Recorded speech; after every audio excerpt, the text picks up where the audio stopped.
حضرت عمر رضی اللہ تعالیٰ عنہ جب ایمان لائے تو آپ نے ایک ایک کافر کے گھر کے دروازے پہ کھڑے ہو کے کہا کہ تم کمزوروں کو مارتے تھے، میں تمہیں بتانے آیا ہوں میں محمد عربی کا نوکر بن گیا۔ بلکہ آپ نے اعلان کیا جس نے اپنی بیوی کو، بیوہ اور بچوں کو یتیم کروانا ہو اور اپنے ماں باپ کی کمر کو جھکانا ہو وہ عمر کے مقابلے میں آئے۔ اللہ اکبر۔ زنیرہ نامی ایک خاتون تھی، بہت کمزور۔ راوی کہتا ہے کہ اس کی ہڈیوں میں گودا نہیں تھا، عشق رسول تھا، اور اس کا ظالم آقا اس کو مارتا ہے، اور جب مار مار کے تھک جاتا ہے ادھر سے عمر آ رہے ہیں، اسلام لانے کی پہلے کی کہانی ہے، ادھر سے عمر آ رہے ہیں تو اس نے کہا عمر تم جوان آدمی ہو تو یہ چھوڑتی نہیں ہے اپنے نبی کا نام، ذرا تم آؤ۔ عمر کوڑا پکڑ لیتے اسے مارتے مارتے تھک جاتے ہیں تو پانی پینے لگتے ہیں، تو کہتے مجھے تیرے پہ ترس نہیں آیا لیکن میں ذرا پانی پینے لگا ہوں، اور پھر گلے کے اندر ڈال کر کے کوڑا اس کی رسی کو بل دیتی ہے اور اس کی آنکھیں باہر نکل آتی ہیں، اور کہتے ہیں بلا اپنے نبی کو جو تیری آنکھوں کی بینائی واپس کرے۔ اللہ اکبر۔ تو اس نے آسمان کی طرف منہ کر کے کہا مالک میں کبھی بھی آنکھوں کی بینائی نہ مانگتی لیکن اب تیرے نبی کی عزت کا سوال ہے۔ آنکھوں کی بینائی واپس ہو جاتی ہے۔ زنیرہ کو بڑا مارا، آج عمر گلیوں میں آنکھوں میں آنسو ہیں اور عجیب دل بےتاب ہے، اور کہتے ہیں آؤ بھئی میں حضور کا غلام بن گیا ہوں، تمہیں بتانے آیا ہوں۔ زنیرہ نے موڑ کاٹا تو آگے عمر کی آواز دے رہے تھے۔ زنیرہ ایک کونے پہ کھڑے ہو کے رو کے کہتی عمر تم تو بڑے اس دن جوش و غضب میں تھے اور تم مارتے ہوئے تھکتے نہیں تھے۔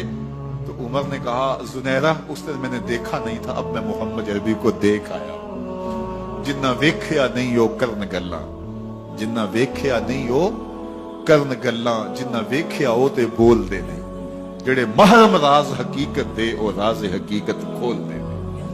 تو حضرت عمر رضی اللہ تعالیٰ عنہ ایمان لائے۔ حضرت عبداللہ ابن مسعود رضی اللہ تعالیٰ عنہ فرماتے ہیں کہ حضرت عمر کا ایمان لانا مسلمانوں کے لیے عزت کا سبب تھا، ان کا ہجرت کرنا مسلمانوں کی نصرت تھی اور ان کی خلافت مسلمانوں کے لیے رحمت تھی۔ حضرت عمر رضی اللہ تعالیٰ عنہ وہ ہیں کہ میرے حضور نے فرمایا لوگوں جب نیک لوگوں کا ذکر کرو تو میرے عمر کا تذکرہ ضرور کیا کرو۔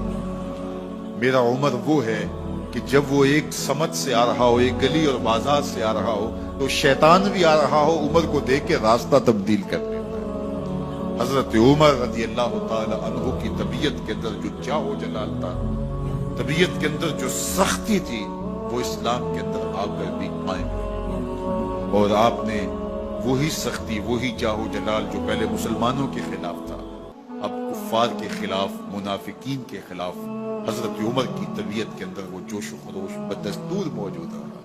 لیکن جس دن آپ خلیفہ بنے تو اس دن آپ نے ممبر پہ چڑھ کے جو خطبہ دیا اس میں کہا لوگوں میں سخت اس لیے تھا کہ رسول اللہ نرم تھے، پھر میں سخت اس لیے تھا کہ حضرت ابوبکر صدیق نرم تھے، اب میں تخت خلافت پہ بیٹھا ہوں، اب میری سختی جو ہے وہ نرمی میں تبدیل ہو گئی، صرف فاسقوں، فاجروں اور باغیوں کے لیے میں سخت ہوں، باقی تمہارے لیے نرم ہوں۔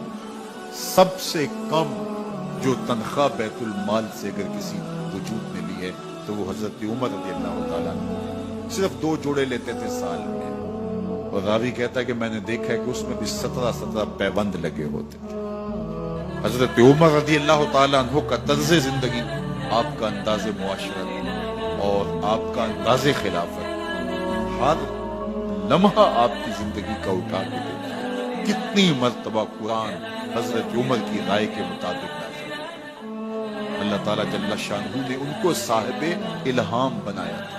ہر امت میں کوئی صاحب الہام ہوتا ہے، حضور کی امت کا صاحب الہام حضرت عمر رضی اللہ عنہ، اور آقا کریم نے انہیں اپنا وزیر قرار دیا۔ فرمایا میرے 2 وزیر آسمانوں میں، 2 وزیر زمینوں میں، آسمانوں کے وزیر جبرائیل اور میکائیل ہیں اور زمین کے وزیر ابو بکر اور عمر رضی اللہ تعالی عنہما۔